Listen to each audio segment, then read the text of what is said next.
It's time to pull those belts tight, race fans. The front stretch is coming at you, presented by Joe's Karting in Council Bluffs.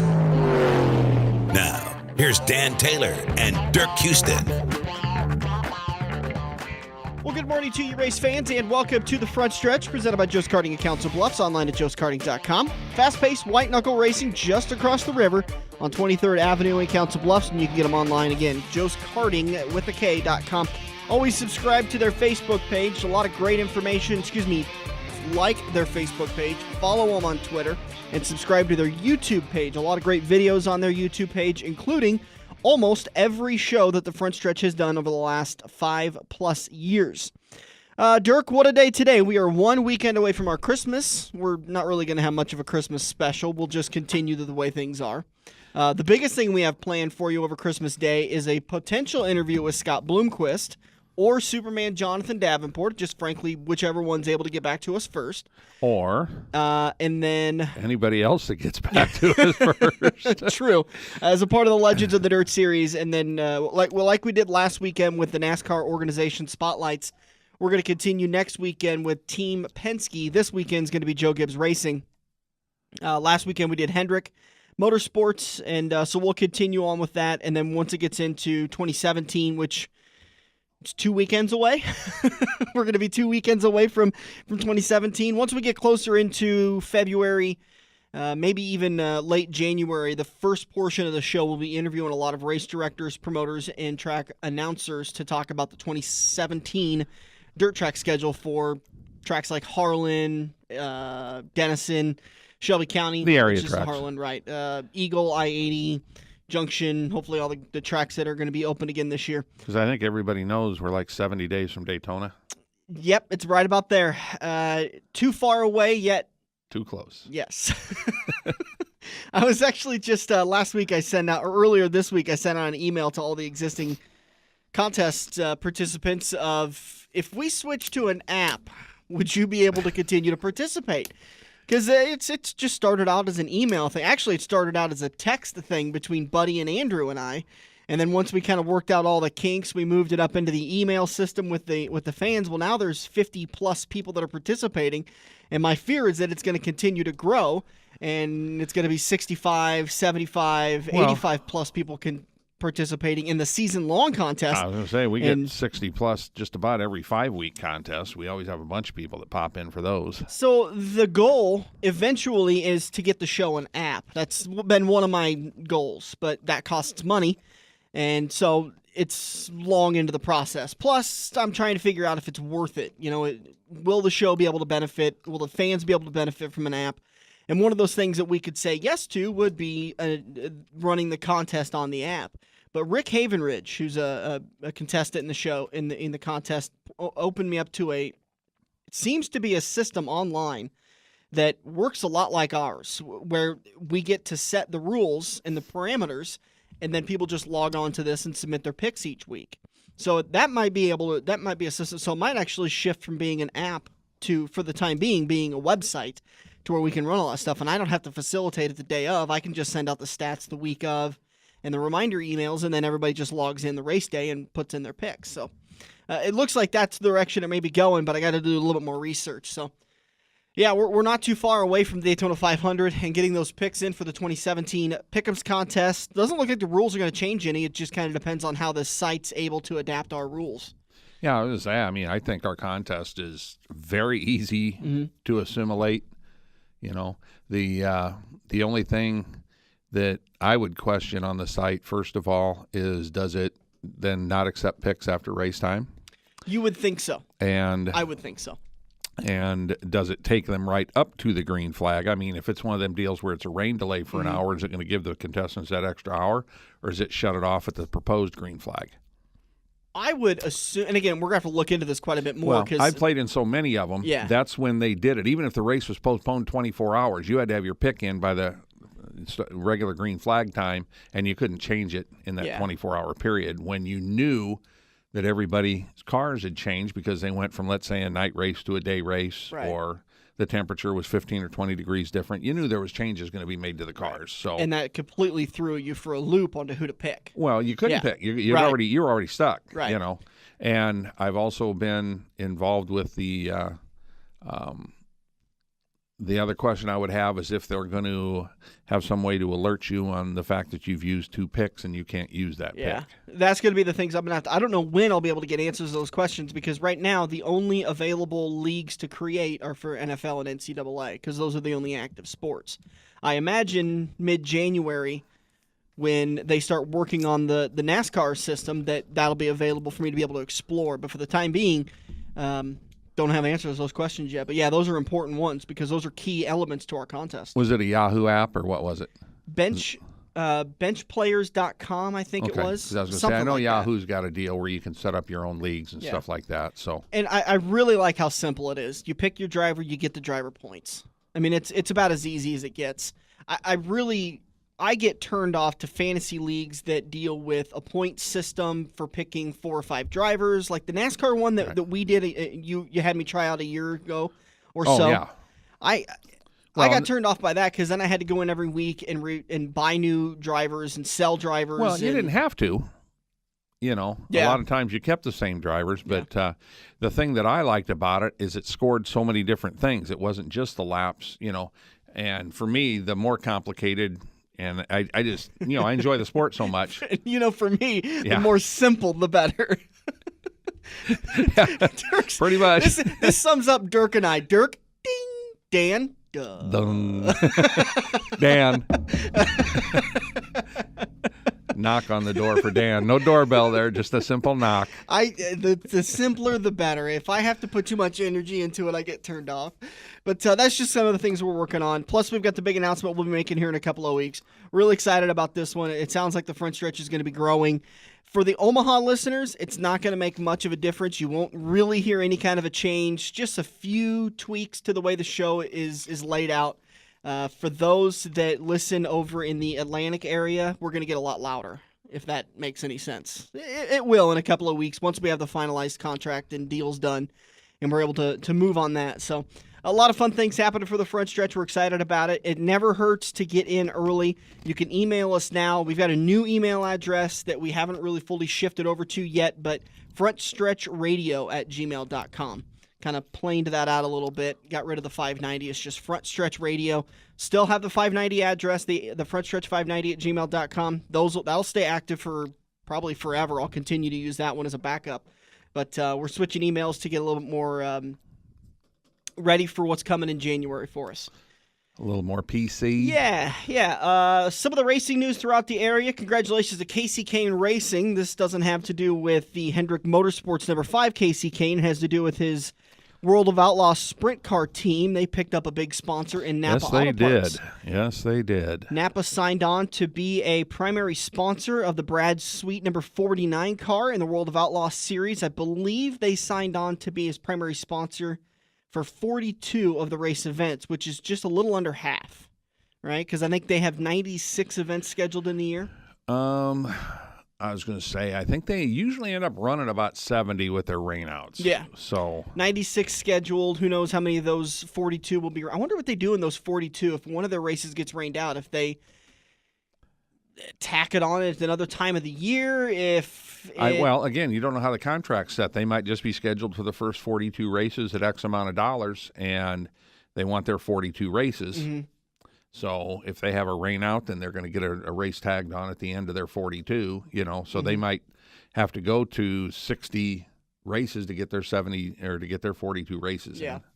Congratulations to Brad Keselowski. He is now engaged to his fiancée, Paige White. Gorgeous woman. Didn't even know he was dating anybody. I honestly thought he had a baby. Well, come on. You thought Brad actually had the baby. He was that special. There you go. Well, he's a special guy. You just never really, paying attention to like the national anthem, I never really saw anybody standing next to Brad. Maybe I just wasn't paying that close attention, but yeah, I remember they have a 3-year-old. 2-year-old? 2-year-old, I think. 2-year-old daughters. So, congratulations to those two. I tell you, these drivers, they get some lookers. Huh? They get some lookers.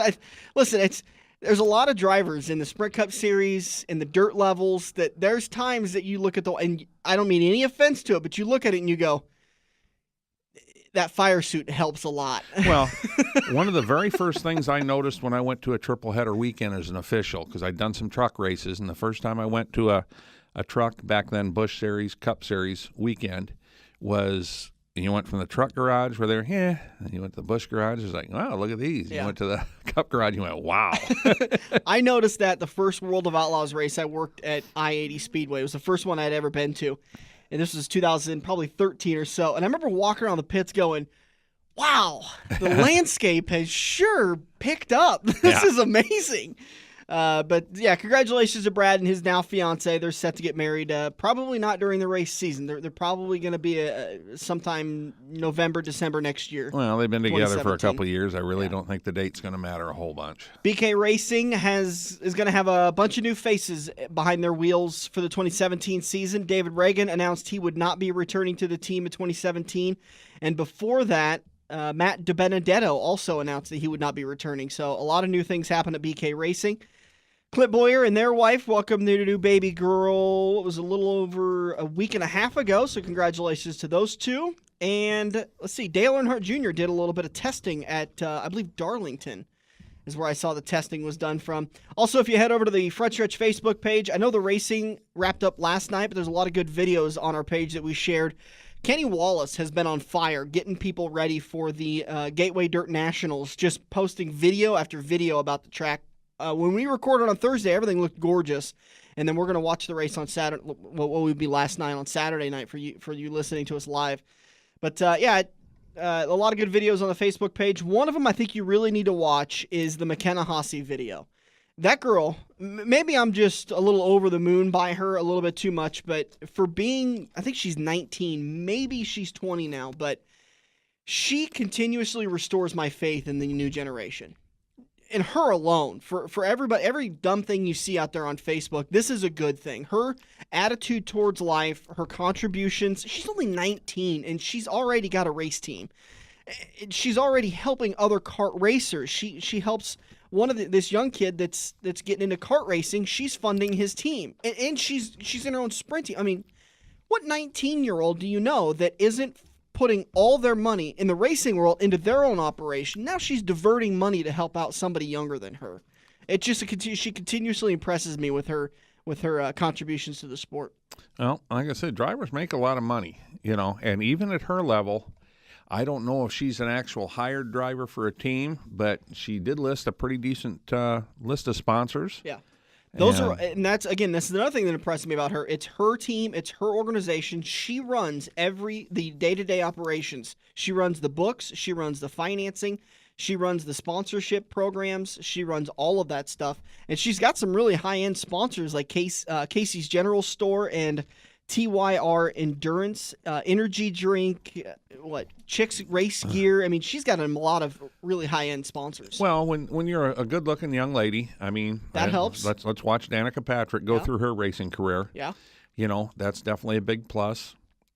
She's pretty well-spoken. Mm-hmm. We had her on the show, and she's driven. She's very focused.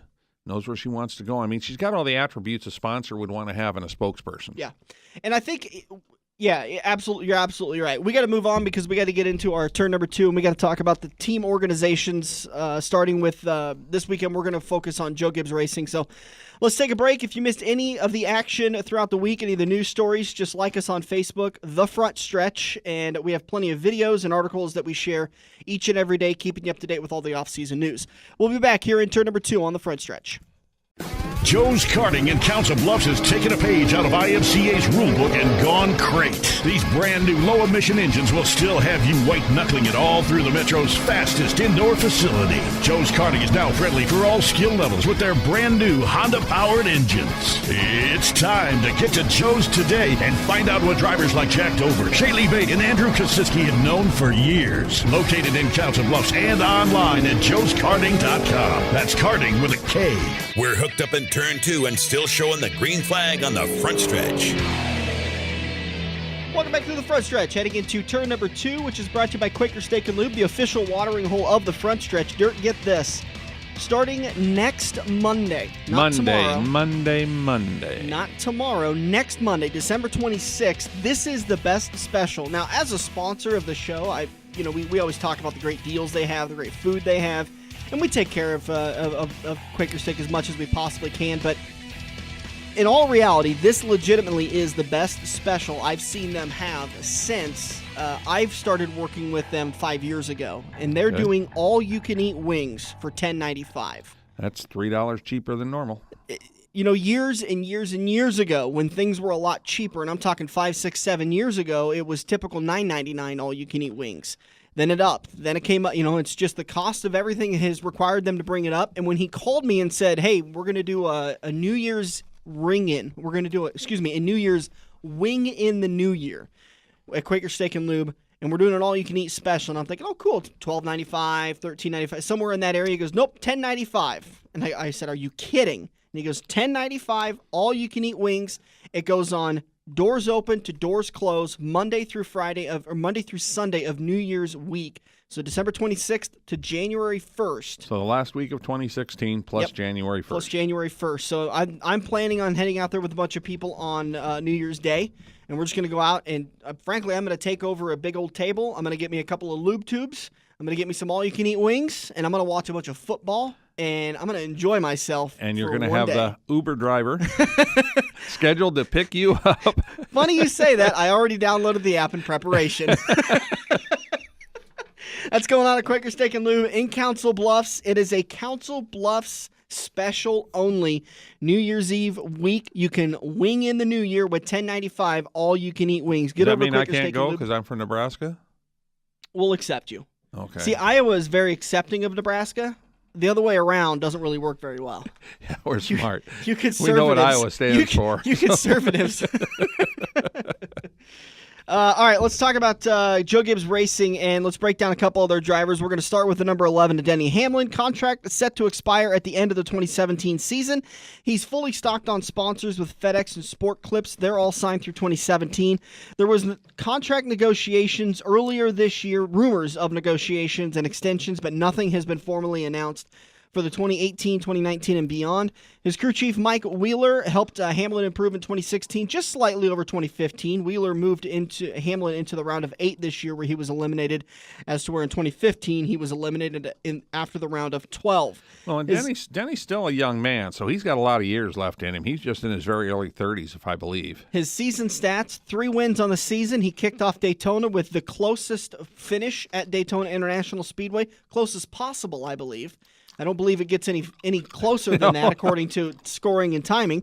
Watkins Glen, he got the win at, and at Richmond. Could have had one more if he'd have been able to hold off Tony Stewart at Sonoma. But, conspiracy theorists say that Denny gave him the win. I call bull on that, because no driver ever pulls over and gives anybody a win when it's right there in front of them. Let's see you be in front of Tony Stewart within a bumper's reach and win that race. Yeah. Especially in his final season. But 12 top 5s, 1 pole, 4 DNFs, finished 6th in the season, worst of the Joe Gibbs 4, and that says a lot. Excuse me, no, I don't think he was worst. He was 4th, 3rd. Yeah, he was the worst. 5th, 4th, 3rd, and 6th was the Joe Gibbs cars. So that's Denny Hamlin on a nutshell. Denny seems to be the kind of guy that gets kind of in his head every once in a while, and it seems like all of a sudden he gets really withdrawn. Have you ever noticed that? When the times get tough, he gets withdrawn. Well, I don't know if he gets withdrawn or he just is really trying to focus. Could be. I don't know which those is. I met him when he was just literally getting started. Joe Gibbs leased a truck for him in New Hampshire. The truck was out of Maine or something, EJP. E.J. Prescott was owned a chunk of pipeline up in that area, so they had a lot of money, and they would always run anything from Martinsville on up. They'd run Dover, they'd run Richmond. Once in a while, a couple of years they came to Daytona, but Joe Gibbs had rented the truck and ran with E.J.'s crew and everything, and that's when I met Denny the first time. And I'm not sure. I'm going to say he was 20. 21, something like that. He wasn't real young, but, seemed like a pleasant young man at the time, and of course at that time very cocky. He'd conquered the late model world. Yeah. Was under contract with Joe Gibbs to move up the ladder, And that would be a little bit of a confidence booster when you're signed with Joe Gibbs Racing to be a developmental driver. A lot like these guys, like William Byron, who's got a developmental contract with Hendrick. You can't have but a little bit of cock in your walk, you know what I mean? Oh, yeah. A little bit of strut in your step. Swagger. Yeah. Yeah, and so it would be the same thing if you got signed by JR Motorsports, because he's got a late model team that, our one interview we did a while back, can't think of his name right now, that dumps gas for Kevin Harvick. Mike Wolf. There you go. Mark Wolf. Mark Wolf. Thank you. That buddy of his that took him to Charlotte drives for JR in the late models. So, and I think he won their series championship up there this year, if I'm not mistaken. So Nice. Let's move on to Kyle Busch. Signed, his contract will end in 2019, so he's under contract with Joe Gibbs Racing for a few more years. He is fully sponsored with the Mars organization between M&M's, Snickers, and their brands, and I believe he has a couple of races with Interstate Battery. Now that's kind of a big one because Interstate Battery is set to return to the Joe Gibbs Racing organization and make their return after being a longtime sponsor for a primary sponsorship in the Cup Series. They've been sponsoring the Xfinity Series for a few years now. Yeah, but I think they started in like 93 or somewhere thereabouts. Interstate came on board and was in the Cup Series, and they were on the car every week. They were the sponsor of the car for several years. That was back in the day when you had one primary sponsor. Well, no, a lot of teams had several sponsors, but it just wasn't as it is now because there weren't kind of these super teams, so to speak. Yeah. Now it's just so much more prominent because even your small teams seem to have a sponsor of some kind just about every week. Back then, they didn't. If you had a small team, there was a lot of weeks your car was blank. 4 wins on the season included the Spring Martinsville, Spring Texas, and Spring Kansas race. He also won the Brickyard 400. And so very successful season early on. 17 top fives, 2 poles, 5 DNFs. That's going to hurt your finishing position. He averages a 9.6 starting position and finished 11.5, one of the best for the Joe Gibbs 4. He finished 3rd in the point standings. Adam Stevens, his crew chief, came over to the 18 team in 2015 from his Xfinity team, won the championship right away. No word on Adam Stevens' contract with Joe Gibbs Racing. He's been very good for Kyle, as well as Kyle's mentality has changed a lot since the accident and since becoming a father and getting married. You're seeing a whole different Kyle. Well, yeah, I mean, that video came out after the Martinsville win where he gave that gal, grabbed her hat that she'd won down by Victory Lane and autographed it for her out in traffic. I mean, that was so cool. If he hadn't won that race that day, I don't know if he would have done that or not. Yeah. But the fact is he did it. Yeah. He may not have been around. He was stuck at the racetrack for a while afterwards doing all the post-race obligations. And so, yeah, it may not have arose. And who knows how many other times he's done that, but it's just never been videotaped. Well, well, he was the one that videotaped it. So his wife was. Samantha, yeah. But, yeah, I'm just saying it was videotaped out of his vehicle. Yeah. But he was in a good mood, obviously. And like I said, I've been around those guys when they're not in a good mood. If they thought they had the best car and they ran second or third, or even at qualifying, if they thought they had a good car but they screwed up, they're very hard on themselves. So if he would have run second run second or third, he might not have stopped to autograph her hat. But the fact is that he did it, and it changed my personal view of the man quite a bit. Absolutely. Me too, 100%. Absolutely. Let's move on with Carl Edwards. He is the 3rd of the Joe Gibbs Racing cars we're going to take a look at for the rest of this turn. His contract set to end in 2017. 3 wins on the season: Bristol, Richmond, and the Fall Texas race. 9 top fives, 6 poles, 6 DNFs. That's a big, tough number to overcome. Yet he was able to, finishing 4th in the standings. He was one of the 2 drivers that was involved in the championship 4.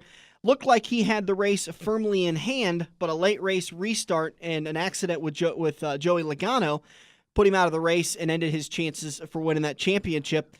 Do you feel like he would be a serious contender for the 2017 championship? Oh, absolutely. You think so? And because there's so many factors that go into this. Because can Joe Gibbs Racing continue the strength they've had with TRD?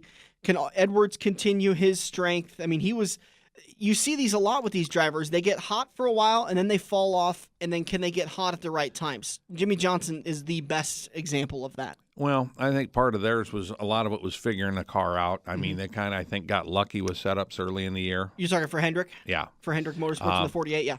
And, yeah, we interviewed Carl, and, you know, we know from his press conference 2 years ago and from talking to him this past year that the more downforce they take away, the happier he's going to be. Yeah.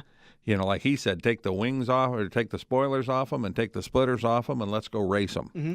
You know, so the more downforce they take off, the happier he's going to be. He's got the dirt background. He likes him sliding around. He'll say that every time they interview him. We're sliding around. It's really fun out there. I heard that a lot from him this year, that despite if he wrecked out or had a bad day, he was still having fun. Mm-hmm. And that's something you didn't hear for a few years with the cars. They were cranky, and it resulted in a lot more fights, I think, that these cars were so close. Now, drivers are getting back to having fun. Well, and he was a driver there these last couple of years at Roush. Obviously, he wasn't happy. Mm-hmm. You know, he owed Jack everything, and he said that when he signed the previous contract with Jack. You know, I don't want to leave, but I have to, you know, and that's why he did leave. And then, of course, he got mad at Roush when Roush dumped the news when, you know, he had scheduled a press conference, you know, 3 or 4 days later, and then Roush comes in. And what was Jack's comment? He's going to the dark side? Yeah. And that was the hint that, because I'm reading about this, Carl, due to his contract, was not able to say where he was going, but he was able to admit that he was not coming back to Roush. And Jack made the comment, and he's going to the dark side, because Jack wasn't able to say it either, but then you knew the dark side to Jack was... It was Joe Gibbs Racing. Right, it was Toyota. So the final driver in the Joe Gibbs Racing organization, the 20 of Matt Kenseth. Another former Roush driver. 2017 is his final year with Joe Gibbs Racing, as the current contract states. And according to rumors back in August, no contract extension conversations were being made with Matt Kenseth. The more we read into this, the more I'm seeing the writing on the wall that 2017 will be his final year at Joe Gibbs Racing. Whether he decides to retire or he decides to go on to another team, it sounds to me like 2017 is going to be his last year. Here's why. Dollar General was the main primary sponsor for Matt in that 20 team for quite a while. They ended their contract with Joe Gibbs Racing and with NASCAR in 2016. DeWalt is expected to return for 2017, but no word who's going to replace Dollar General as the main primary sponsor. Eric Jones, who is a developmental driver for Joe Gibbs Racing, has moved up into the Cup Series for a 1-year contract with Furniture Row Racing, which that contract obviously set to expire at the end of the 2017 season. I'm beginning to think that Eric Jones is going to move over into the 20 for the 2018 season. Well, Matt's boy is... been doing real well in some ARCA races. What's his son's name? You would ask that. I don't know. Right on the tip of my tongue. I can't think of it right off the top of my head. I think it starts with an A. But he's been doing real well in some ARCA races. He's done, I think he's run a few Xfinity races. So it might be, you know, Matt just saying it's time for me to go ahead and step out of the way. I was nowhere close to Ross. Yeah, that starts with an A. With an A. At Ross. When you go to Red Oak High School, Ross starts with an A. I'm just teasing. So, I think the writing on the wall is for Matt. 2 wins this season. He won at Dover and New Hampshire. 8 top 5s, 1 pole, 4 DNFs. Average start of 9.6. Average finish at 13.8. He finished 5th in the point standings. Not a bad year for Joe Gibbs Racing. 2 drivers in the championship 4 when we thought there was a time that that Joe Gibbs Racing was going to have 4 drivers in the championship 4. 11 wins on the season. Joe Gibbs Racing is considered to be one of the best teams on pit road. With the innovation to their air guns and their over-the-wall crew, they're one of the toughest teams with time spent on pit road. Yeah, but you know, it slowed them down a little bit when they had to put all the lug nuts back on. True that. Absolutely true. And you can obviously see that with their success has spilled over a little bit into the Front Row Racing, or Furniture Row Racing. I'm not ready to say it's all Joe Gibbs Racing's technical support, because Furniture Row Racing was well on their way to being an incredibly successful Cup team well before they moved over to Toyota. But they still had an amazing year. One of the most amazing years I can think of in history, from switching from one manufacturer to another. You kind of thought maybe there was going to be an adjustment period there, but 4 wins on the season for Martin Truex Jr. with this year in the Toyotas. I think did he get 1 win last year? I think he got 1 win last year. I think he won Pocono or something last year in the 2015 season, but he should have won several races in that Chevy in 2015. And I think he should have won several more this year, but he was able to get that monkey off of his back and very strong. And quite frankly, he was the driver to beat for a long time, but I think he got eliminated in the round of 8 because of some bad luck. Yeah, and just some. I mean, he blew an engine at Talladega, and that was the end of it. The nail in the coffin for his championship hopes. I think if I'm going into 2017 of any of the Toyota drivers, I'm going to put my money probably on Martin Truex Jr. Even though I know today we're focusing on Joe Gibbs, but they're the alliance between the two, you tend to lump them in. Even though that really I don't like to do that. I think of those drivers, Martin Truex Jr. is the strongest. Well, at Joe Gibbs Racing, I would still put my money on Kyle Busch. You need to think though, it's gonna take a few months for Eric Jones and Martin Truex to really learn to work together. Mm-hmm. So is Furniture Row's emphasis going to be on getting Eric up to speed or maintaining Martin Truex? They don't have the resources by themselves to do both. Right. And what's the commitment level with him if they've only got a 1-year contract with Eric Jones? Exactly. Essentially you're training the enemy. I mean, you're because he's probably going to end up racing for Joe Gibbs Racing 2018, 2019, somewhere in there, and everything you've trained him and everything you showed him is going to get used against you. Well, this whole deal says that Joe Gibbs, JGR, is paying the bills for Eric Jones to race this year. They can't legally do that and have a 5th team, mm-hmm. but there's nothing saying that they can't just give cars and engines and whatever else is needed over to Furniture Row, mm-hmm. and basically, provide the team for Eric to race with. Yeah. So that is Joe Gibbs Racing, one of the toughest, strongest teams this year. Very surprising they weren't able to win the championship. Well, it came down to, that yellow flag there at the end. If they wouldn't have had that yellow flag, they'd have had the title. Absolutely, but still a very strong finish, like I said, with championship finishes of 2nd, 3rd, 4th, and 6th. I don't think I have that right. No, 2nd, 4th, 5th, and 6th, I think. Yes, thank you. Thank you very much. All right, we'll be back in turn number 3. We're going to kick off the Legends of the Dirt Series for this weekend. Rodney Combs joins us to talk about his career. We'll be back here on the Front Stretch. Joe's Karting is giving away a Hammerhead ATV to one of its members on December 17th. All you have to do is get to Joe's and do some racing. Purchase a 16-lap Hammerhead race for $20 plus tax and you're in. On December 17th, Joe's will open the registration box and one lucky customer will win a Hammerhead GTS 150 or a Hammerhead Torpedo. Get to joeskarting.com for more details and rules. It's time to get to Joe's Karting and find out what all your friends already know. Quaker Steak and Lube is helping you end the holiday season with a bucket of cash. Stop in before New Year's Eve, purchase a $25 gift card, and receive a scratch card. You could take home $10,000, wings for a year, or other great prizes. Stop in today, and while you're enjoying all-you-can-eat wings on Tuesday or their weekday happy hour from 4 to 6, make sure you grab a $25 gift card and a scratch ticket for your chance to win $10,000. Get to Quaker Steak and Lube.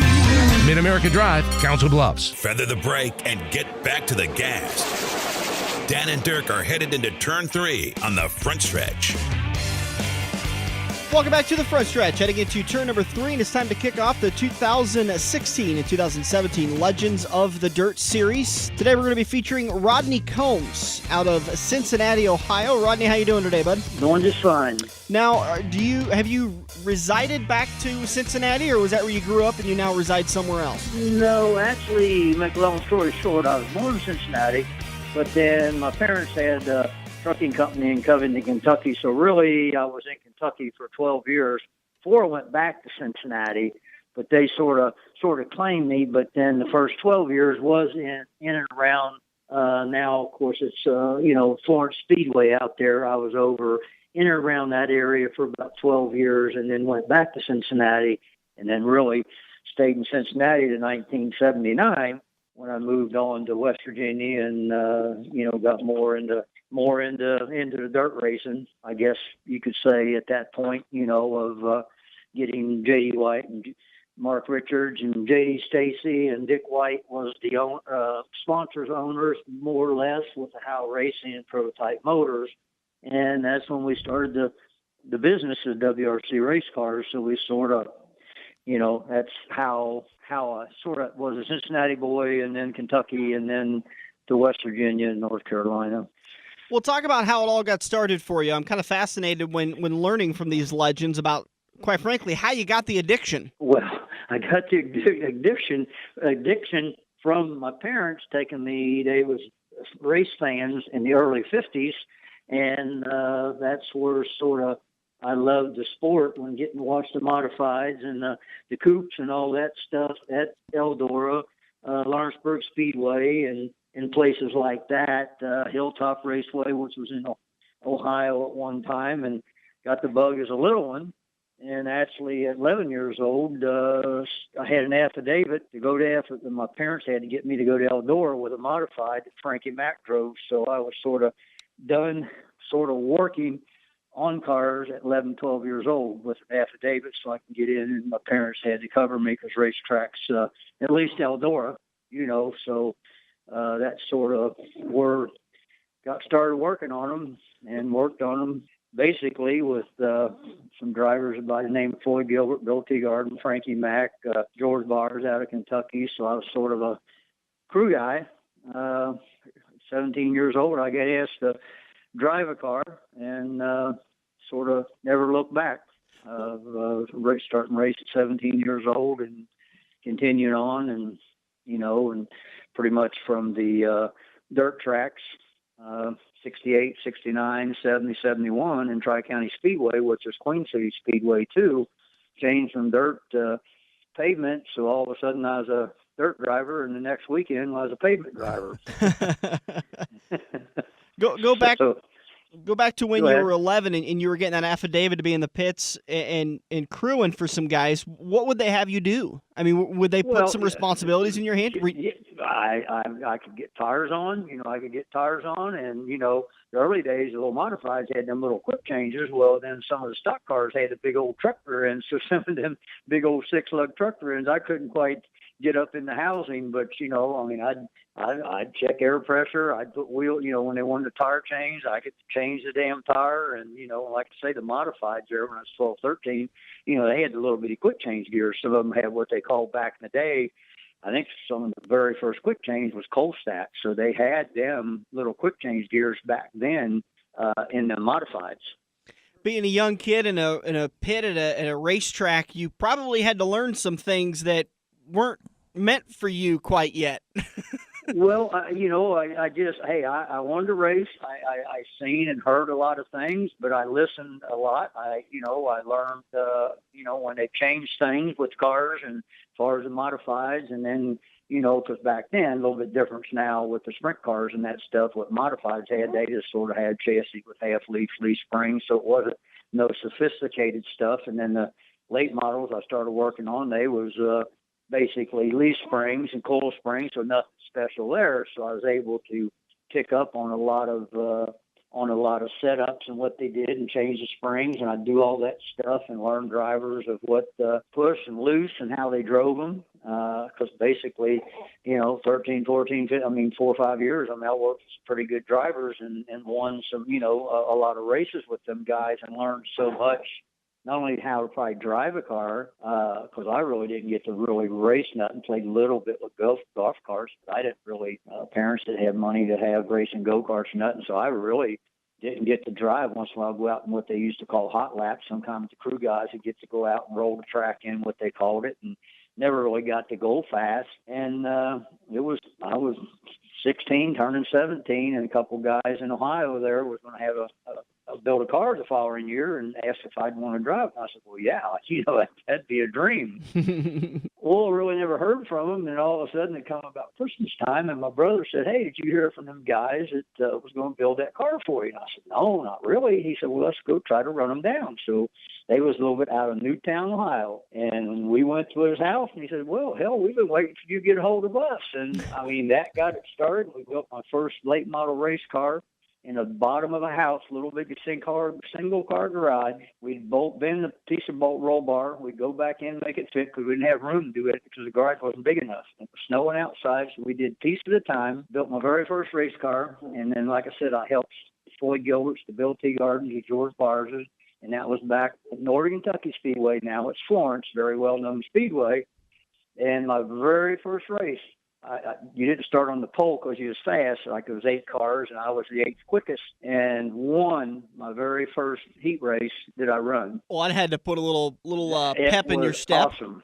It was freaking awesome. You know, just listening and learning. I mean, I drove in fields with pickup trucks. I was 7, 8, 9 years old in Kentucky, so I knew how to drive. I just never raced. I mean, I would pretend to be the moonshining kid in Kentucky, running on the old roads in the fields and wide ass open and whatever it took, you know, no fear. And but never really raced around a racetrack. My future wife at 16 years old bought me a little mini car that they run in Cincinnati Gardens in Cincinnati, Ohio. They had a little some of the late model guys and stuff. They had little Fiats and stuff. They run indoor. And it's actually $75. She bought me one of them. So that was only my race experience till I jumped in that late model. And it just carried from there, you know, 2-3 months. They ran out of money, and met my wife, and her father owned race cars. Johnny, we had a lot of good sprint car guys, and Johnny Rutherford actually drove for him at one time, so he was always in open wheels. And he said, hey, you know, let's get you in this Super 6, it was called, a 6-cylinder division. He said, let's get you in this thing because, you know, wasn't no, like, you just didn't go find rides. And I got in that thing and started winning everything. And that led to doing that the next year of super sedans at Tri-County Speedway. And they had a claiming rule, and hell, my car was built on my father-in-law's junkyard with a 292 6-cylinder motor out of a Doxall gas truck. Nothing special, really. Red Cornet camshaft, Holly carburetor. Nothing trick, but my father-in-law knew how to make them go, and I stood on the gas, and we won the championship that year, driving about 4 other cars beside ours because it got claimed, and you wasn't allowed to bring it back. So I run my brother-in-law's friends. I drove 4 or 5 different cars and won the championship, and only getting to run my own car the first half of the year. So that was another pretty cool deal. And then Pat Patrick, I'm sure a lot of people knows who Pat Patrick is. The following year at 70, he was leaving this late model and building his own with his buddy, and talked the owner into putting me in that car. And that was Cliff Polkin at Tri-County Speedway with a real good late model in 71. And actually, the first race, believe it or not, I won in that thing, and Pat Patrick was second.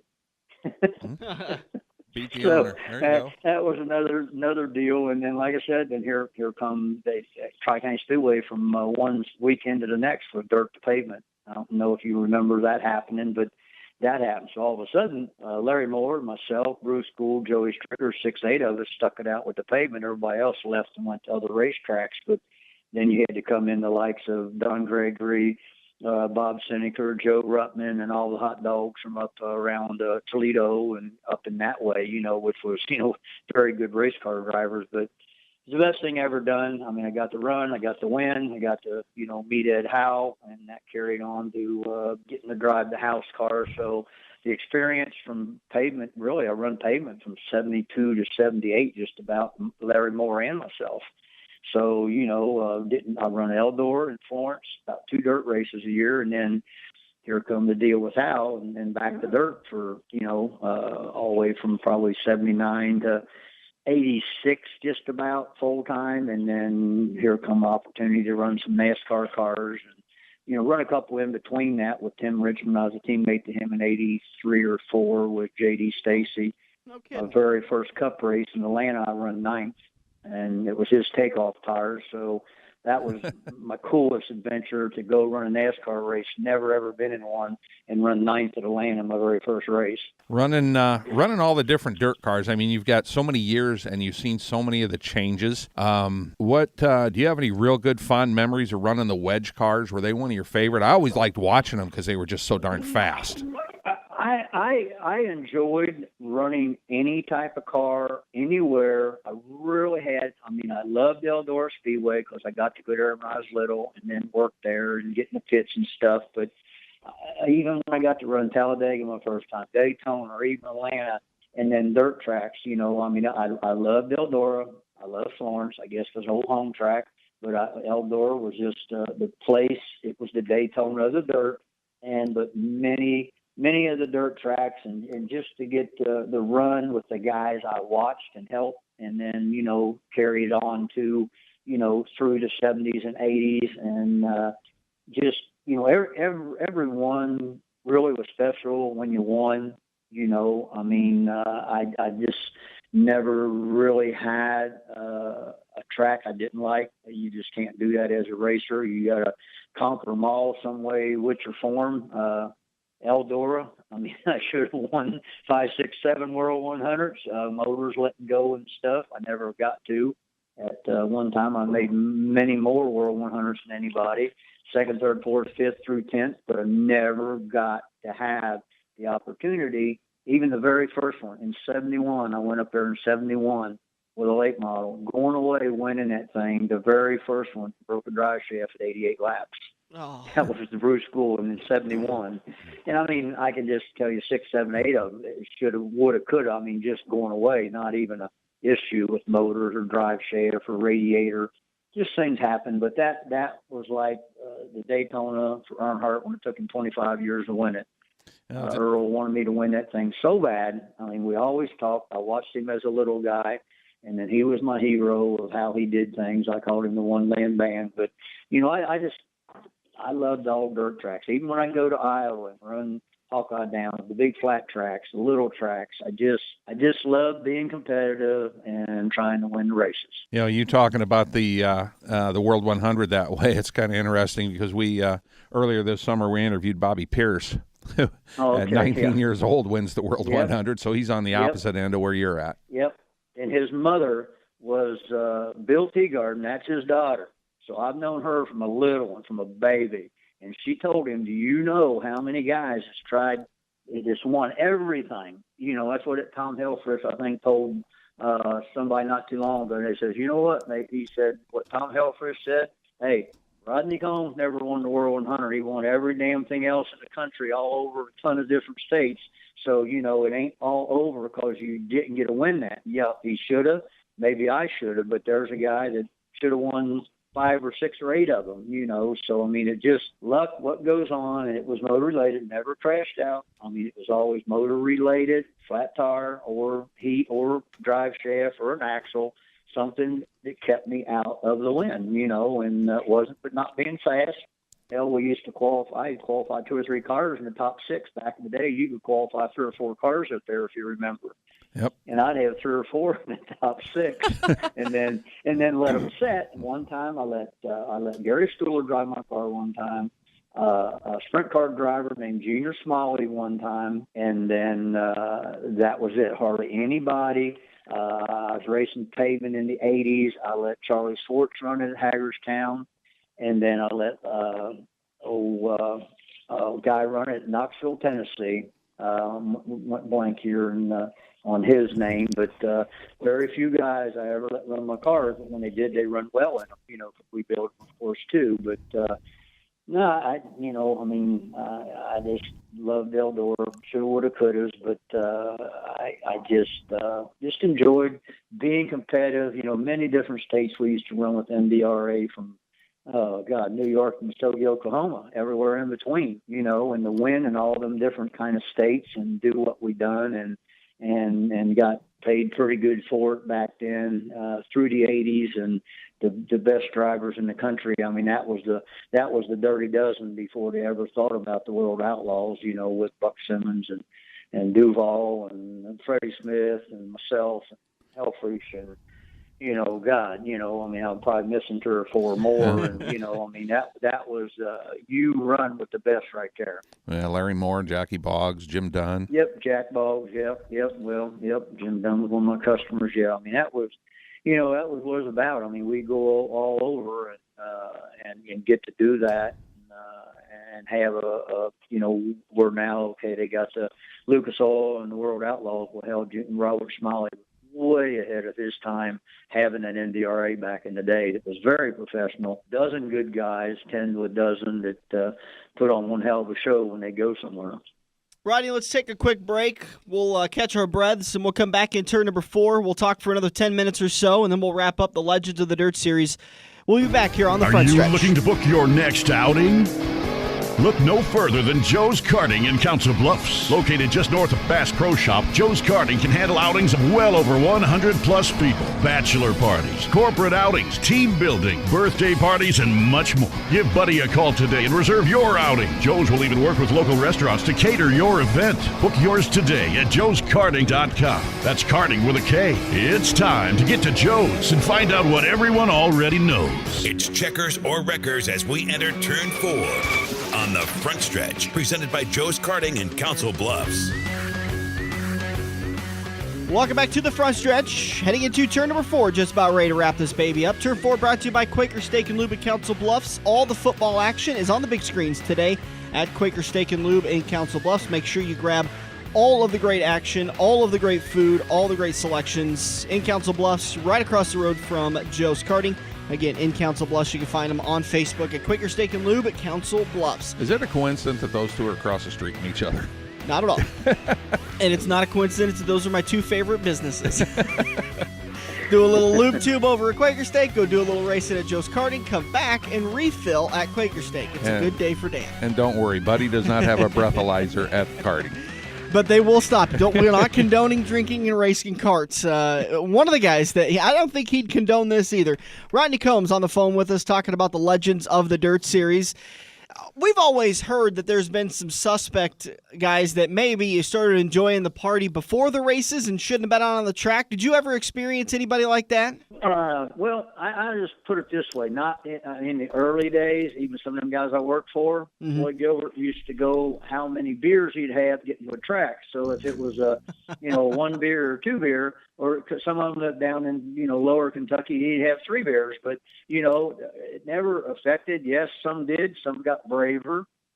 Some got crazier. Yes, I have seen it. And I've seen back in Kentucky, the old club stick in the side door and, and all this stuff. But, yes, I did see, but as far as anything through basically the 70s, 80s. I mean, if I did, I didn't see it. Yes, at night they partied hard, and after the races, but never during a race or anybody I knew personally that did so-called whatever little drugs there was back then before it got crazy. Yeah. Was some of the drivers getting in trouble. But as far as drinking and getting in, I have not seen that since the 60s. Well, Dirk always says the best way to make sure your kid doesn't do drugs is to get them addicted to racing because they won't have money for drugs. Well, that's very true. That's very true. I was very fortunate to not have to own cars. I got lucky to get to drive cars and do it that way, but I did have a lot of special people with the wheel people, Hoosier Tires, Prototype Motors, and Howe Racing that supplied me cars. And, they were sort of mine. I didn't have to buy them. I sold them. That was good, too. I got my part there, but I was very fortunate to get hooked up with good people and sponsors and stuff to be able to do my own deal, pretty much control my own destiny of where I wanted to go and who I wanted to run with and what I wanted to do. And, like I said, this meant so much to be able to have that type of deal to do back then. Take me through the process of going from the dirt to the asphalt up to the NASCAR ranks. How did that all unfold for you? Well, basically how it happened was because J.D. Stacy was on my dirt car in 80-81 with Dick White, which was a coal miner out of West Virginia. And that's when I moved from Ohio to West Virginia. And Mark Richards at the time, his brother had a car. Mark, does Rocket Chassis now. And he had his pick of them guys wanting to put a good dirt gear together to pay good money, to pay a driver good money, to pay a salary, what. So I went there to see about it. And like Mark had his pick of many drivers that because he was going to build the cars, run the show. That he was that good back then. And I drove his brother's car by a fluke deal down in Tennessee one time when Ottinger was running NASCAR, and I actually jumped in that Roger Richards car and did quite well. And we sort of went from there, and I went to visit, and J.D. Stacy was a sponsor involved with it. And long story short, he had NASCAR cars, as everybody well known. J.D. Stacy on many NASCAR cars. Tim Richmond with Neil Bonnet with a few guys, and so it come like 83, I think, and we was racing dirt, and they was at Atlanta, and that's where Atlanta come about. They felt they wasn't going to make the show. They had Shauna Robinson, I think, was the driver trying to get in with a red roof end deal, and it was a team car to Tim Richmond. And Booby, which was a crew chief, said, "Hey, you come up here and try to put this car on the show." They knew I run pavement, but never a NASCAR track, never a damn mile and a half anyway, And as we went, made the show, finished good, and then that sort of led to a few other here's and there's, but I just didn't want to be a small fish in a big pond. It wasn't the best stuff, wasn't the worst stuff, but I had my Australia thing in the winter. I had all my stuff going on with my short track deal with Mark. We sold a lot of cars. We was doing my Australian deal. And then it come 86, and I decided I really would like to try it again, and started out running with Elmo Langley, same guy Schrader drove for, and that just led to other Cup cars, and I run 86, 87, 88, 89, 90, right on through with different owners and stuff with the Winston Cup. And I just wasn't getting where I wanted to be with all the right stuff, and I just got sort of aggravated with it. I had an opportunity to get in Junior's car, Johnson, when Jeff Bodine crashed hard at Charlotte, got out politicked by Tommy Ellis because he's NASCAR Busch champion, and I was almost 6/10 faster than he was. Even Sterling Marlin, them guys loved me, the crew guys. Tim Brewer and them, so I got out politics on that. That sort of hurt my feelings again. And then I was about when Tim Richmond had his deal at Michigan, Harry Hyde was wanting me in the 25 car. I get out politics by Benny Parsons and radio and this what they could do with that crap. So I went back to dirt racing, 91, 92, and here come a deal with the Busch Series in 93. And I said, do I or don't I? And the wife and I talked, and she said, well, let's give it a roll again. Always go back, to what you're doing. And that led into it was Richard Petty, and then here come all the truck stuff and the Busch stuff, all the way up to 98, 99 there, and then sort of just stepped away from that again and went back running, dirt cars again. And I just did it that way. I mean, I just, when I did it, I never looked back to say right or wrong, maybe timing, right spot in the right time, but got out politics by a couple good deals that might have put me in a different deal if I could have got the 25 car or got the junior deal when Bodine got hurt, and stuff. So, it was a deal like that. I mean, but I enjoyed every bit of it, but that's how it come from running the dirt car with Stacy involved with me there to getting to NASCAR. It was J.D. Stacy and Robert Harrington from North Carolina, Charlotte, Concord. After you hung up the driving gloves and the helmet with the big series, are you still involved in it at all? Have you done? I know a lot of drivers end up doing some spotting and well, I did that too. I pretty much kept running dirt cars. I run dirt cars right up to 2010. I even run Tony Stewart's dirt car down in Florida, so I was still running. Even 2010, I made the Dream and made the North-South over there, and only run 2 races.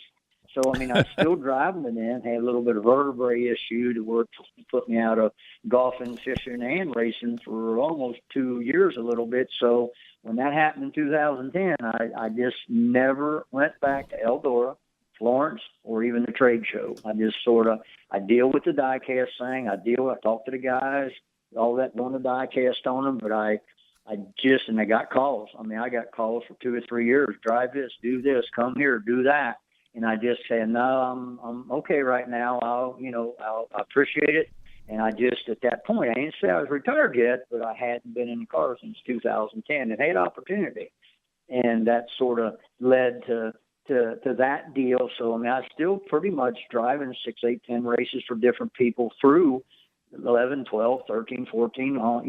I'm sorry. After that happened in 2010, I still, run stuff right up to there. I was still racing with them 6, 8, 10 times a year at different tracks.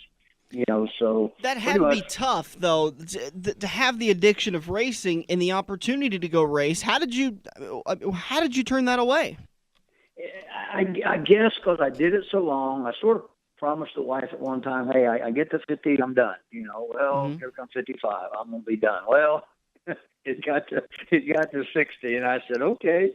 And still, I guess, did not get to win them, but still went that year, made both of them races with not a one-driver car. I mean, it was a second car of Don O'Neill. That's what I made both of them in. I made it with the Herrick brothers at both places, and owner's never done that. I was a teammate to O'Neill in 9 or 10 when it was there, and we both got in the dream, with and not taken away. I mean, I said, no, you pick what you want, I'll take what you don't want. That's how it went. Same as I did with Dunn Benson a few times with Clint Smith and Shannon Babb and them. You guys pick what you want, I'll take this. Well, I always did okay with what I did and what I drove, and that was difficult, but I just kept telling myself, and actually talked to Bloomquist a couple of times. Me and him talk on the phone a lot. Everybody thinks Scott's a hard ass, this, that, and the other. He's a hell of a racer. He's a hell of a guy. When he's business, he's business, and not we've talked on the phone 45 minutes or an hour. And he said, hey, Combs, what do you got to prove? He said, you don't have to come back to do this or do that. And I mean, that's coming from Bloomquist. You think maybe he was saying this so you wouldn't come back and kick his butt? Well, no. I mean, we only had one. We had one run-in, I think, at Atomic Speedway years ago, which didn't amount to nothing. But I helped him get his first helmet sponsor. Because I was in the NASCAR thing. I helped Scott in the early '90s get his first helmet sponsor, and he told me. And even this was just a couple of years ago. I'm walking around the swimming pool. We're talking because I do his diecast and that stuff. Mm-hmm. He said, "Let me tell you something." He said, "Remember when you had that Stock Car magazine and you was in the centerfold of that thing? You right there was my hero. For a guy from Dirt to get the centerfold of Stock Car, and it was in the Stock Car in 1980, full page of my car on the beach, in a grass area down by the beach."